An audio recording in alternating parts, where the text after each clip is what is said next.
นัดนี้ก็นำทัพโดยอนุสักดิ์วิไลกุลกัปตันทีม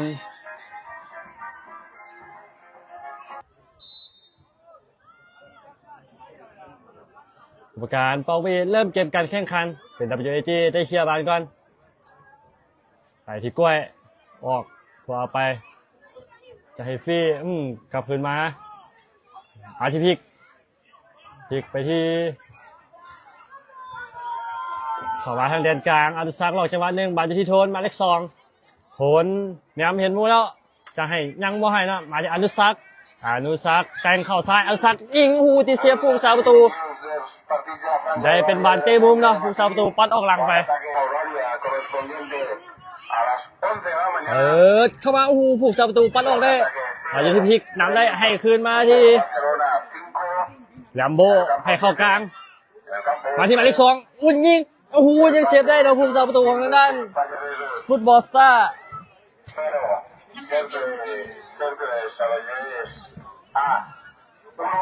โทนนะตัดสินใจยิงเองแต่ยังติดเซฟผูกสาประตูของทางด้านฟุตบอลสตาร์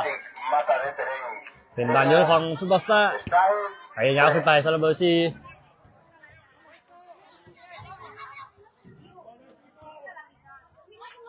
โทนทันหรือเปล่าผูกสาประตูเชียร์ยาวขึ้นไปเป็นบานทุ่มของ WAG ยิ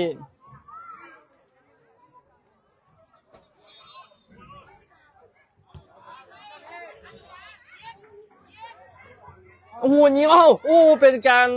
สกัดเข้าโกนตัวเองนะจากการพันเข้ามาของหมายเลข2โทน WAG ขึ้นนำฟุตบอลสตาร์ไป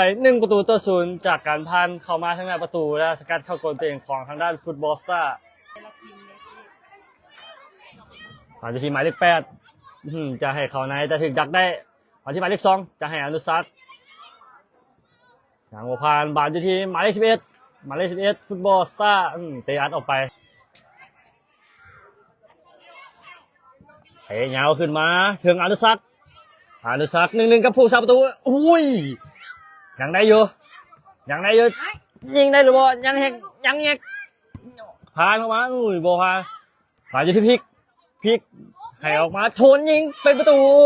WAG ได้ประตูที่2จากการยิงของหมายเลข2โทนอยู่ที่หมายเลข8ฟุตบอลสตาร์เนี่ยเมืองโมแล้วโยนไปเปิดบดีเนาะอยู่ที่โทนไปขึ้นมาหน้าบาลที่อนุสักดิ์ดีดไปจังหวะหนึ่งบาลที่พลิกยิงเองดูนี่เป็นประตูWAG ได้ประตูที่3จากการยิงของหมายเลข8พลิก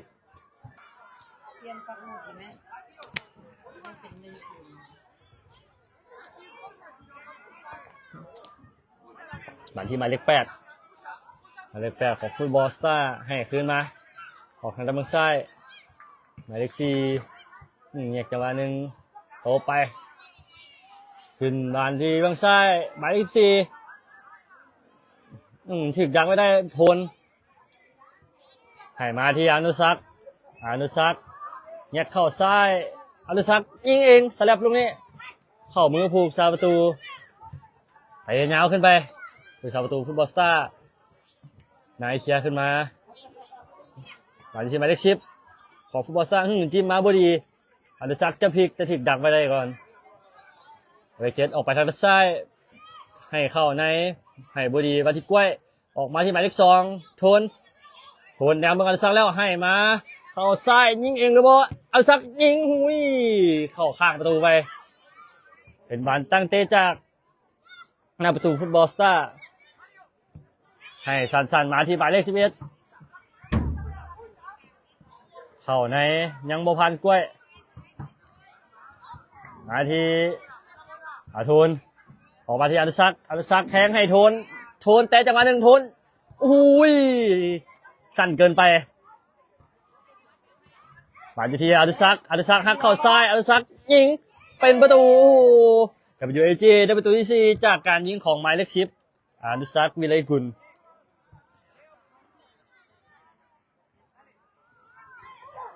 มาที่หมายเลข8ให้ออกไปทางด้านซ้ายให้เข้าในหมายเลข10ถึงโพลดักแต่ยังได้อยู่ เปิดยาวขึ้นมายังบุพันนายกล้วยเคลียร์มาบาดเดียงโผลชิกคำหัวมาที่อนุสักให้มาที่โทนโทนพลิกจังหวะนึงกรรมการให้เป็นบาลล้ำหน้าเปิดยาวขึ้นไปให้บดีกล้วยเคลียร์ออกข้างมาเป็นบานทุ่มของด้านฟุตบอลสตาร์ที่เป็นรายการมิกซ์ฟุตบอลเซเว่นนะที่ประเทศสเปนมี10 ประเทศเข้าร่วมหนึ่งในนั้นก็มี WAG ของเราเป็นตัวแทนจากสปลาวมาร่วมในรายการนี้ตอนนี้เขาแข่งขันแม่งรอบ8 ทีมเนาะเจอฟุตบอลสตาร์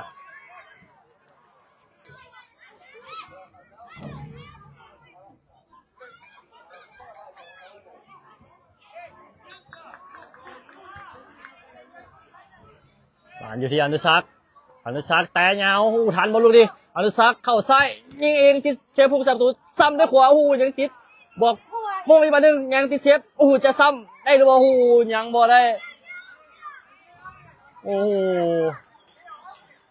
ประกาศให้เป็นบอลฟาวล์ให้มาหมายเลข8น่าเสียดายเนาะโอ้ซ้ำ3 เทื่อบ่เป็นประตู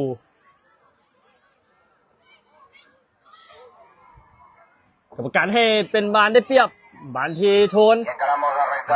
อักษรหุ่นจะไปแต่ยังได้อยู่โทนยังได้อยู่โทนยิงเองหรือเปล่าอุ้ยโทนจะผ่านมาให้กับอนุสักเนาะแต่ยังถึงดักไม่ได้เป็นบานเตะมุมของ WAG มาลักกี้ยิงอุ้ยเปลี่ยนตัวลงมายิงเลยเนาะเขาลักกี้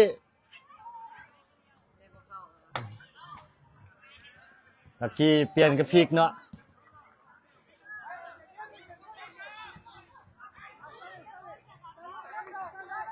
บอลอยู่ที่ไหนมาให้มาดีมาเลข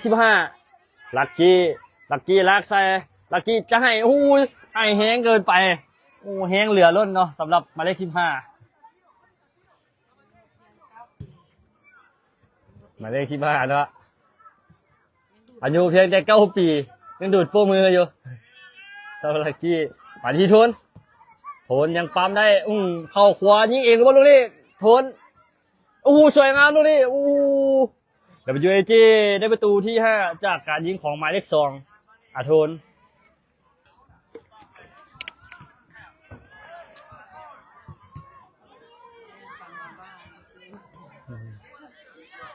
ที่หมายเลข9ของทางด้านถึกดักไว้ได้บาดออกมาที่ลักกี้ให้ขึ้นหลังไปอนุสักให้ขึ้นหลังไปนายให้เข้ากลางมาที่โทนออกไปฟี่ที่ขึ้นกล้วยมาที่นายให้เข้ากลางมาอนุสักดึงจังหวะหนึ่ง2 คนเอาไปอยู่ให้ออกไปทางด้านขวาอนุสักมาได้ผู้เดียวเลยบ่ยังผ่านผู้เล่นของฟุตบอลสตาร์ได้หรือเปล่าล่ะ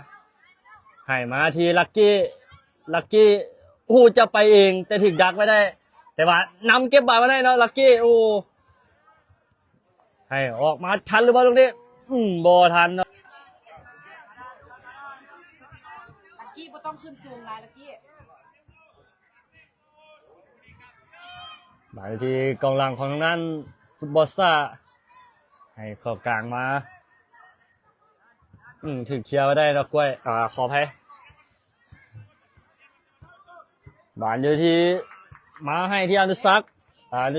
เข้าซ้ายปั่นโค้งยิงจังหวะเดียวเลยสำหรับอนุสัก WAG ได้ประตูที่6จากการยิงของหมายเลข10อนุสักวิไลกุลกรรมการเป่าวิดจบครึ่งเวลาที่1 WAG ขึ้นนำฟุตบอลสตาร์ไป6 ประตูต่อ 0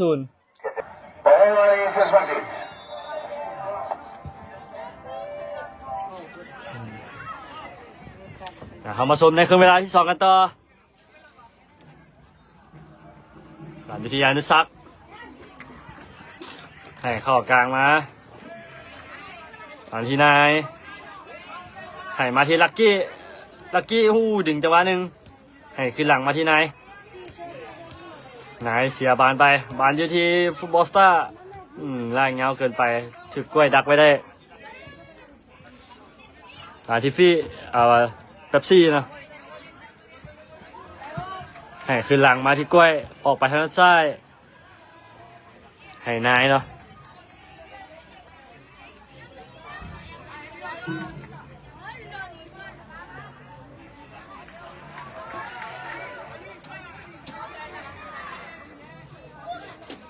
อันที่ลักกี้บางวันไว้ดียัง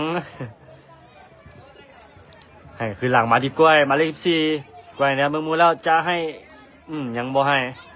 กลับขึ้นหลังมาที่โทนแล่นทัวร์เดินเลยนะโทนนี่ มาเลข2ป่านอนุสักว่าจะหลอกจังหวะหนึ่งแต่ผู้ต่อสู้บ่ลงเนาะป่านที่หมายเลข7จะให้ชื่อ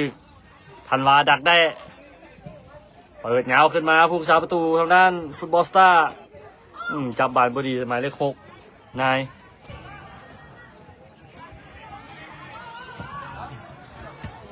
ธันวาเอาบาทลงบดีโอ้ยเป็นดีนะสำหรับเข้าตีนอนุสักเงียงแงกจังหวะหนึ่งยิงงามWIG ได้ประตูที่7จากการยิงของหมายเลข10อนุสักวิไลกุลให้ออกมาทางด้านขวาบอสตาลากมาทางเดียนกลางให้ออกไปทางด้านซ้ายบอเข้าใจกันเป็นบานเยินของ WAG บานอยู่ที่นายทุ่มสั่นๆมาที่โทนเอาหมายเลข2ออกมาที่ด้านขวาหมายเลข13ธันวาให้ออกมาที่อนุสักจะแต่ลบ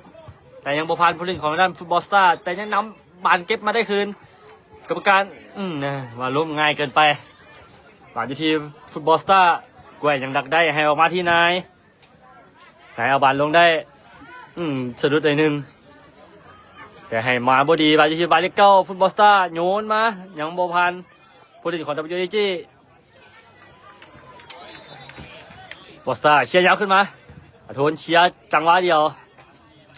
ออกข้างไปเป็นบานทุ่มของฟุตบอลสตาร์แล้วรายการนี้แล้วจะได้ไปโตทีลักกี้บางบานได้ดีลักกี้นี่ลากใส่แต่ยังโมผ่านผู้เล่นของฟุตบอลสปอร์ตมาทีหมายเลข3จะลงจังหวะนึงกล้วยดักได้กล้วยยิงเป็นประตูขออภัยเป็นกล้วยนะเป็นธันวา WAG ได้ประตูที่8จากการยิงของหมายเลข13ธันวาสำหรับจบรายการนี้เนาะอนุสักหรือว่าเบลเกตจะได้ไปนำรุ่นอ้ายต่อที่โปรตุเกสเนาะไปป้องกันแชมป์ที่โปรตุเกสในรายการไอเบอร์ครับในอาทิตย์หน้าเบลเกตจะไปต่อเลยไปตีกับรุ่นอ้ายเพื่อป้องกันแชมป์ไอเบอร์ครับอยู่ที่โปรตุเกส13 ปีเนาะฝากติดตามรุ่น13 ปีเอาแน่เนาะที่กำลังจะเดินทางไปป้องกันแชมป์ที่ประเทศโปรตุเกสแล้วตอนนี้แมนกำลังเดินทางไปเก็บตัวที่สนามใจฟ้าอะคาเดมี่เนาะ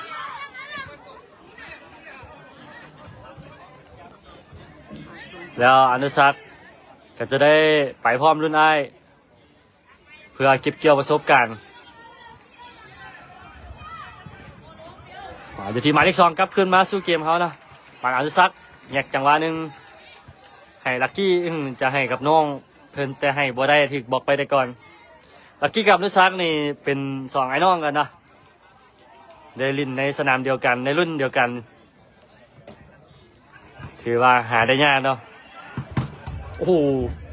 ไปอัดออกไปฟุตบอลสตาร์เตะยาวขึ้นมาผู้สาประตูบอมีไผ่เข่ามือแบบชี่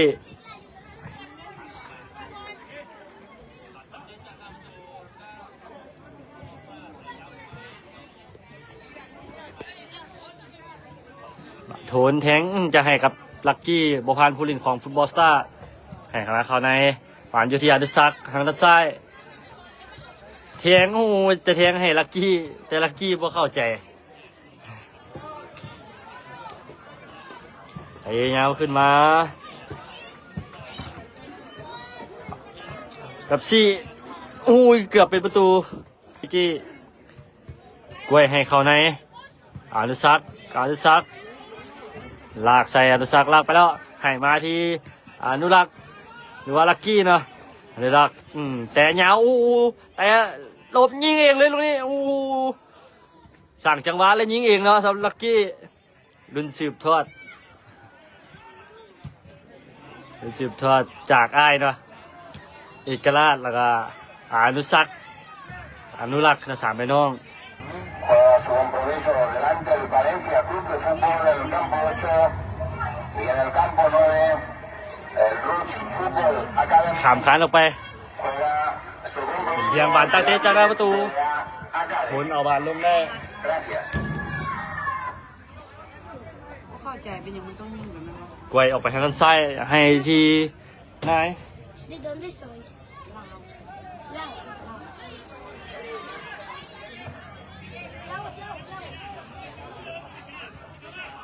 อันที่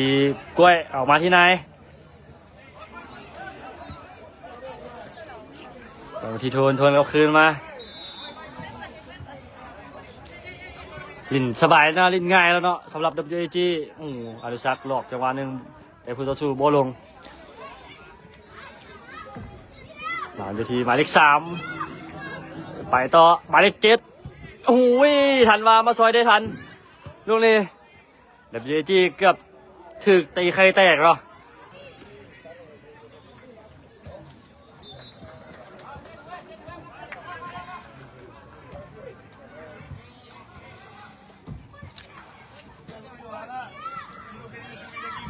อาจจะทีผู้เล่นของฟุตบอลสตาร์กรรมการเป่าวีดจบเกมการแข่งขันผมก็ว่า WAG เอาชนะ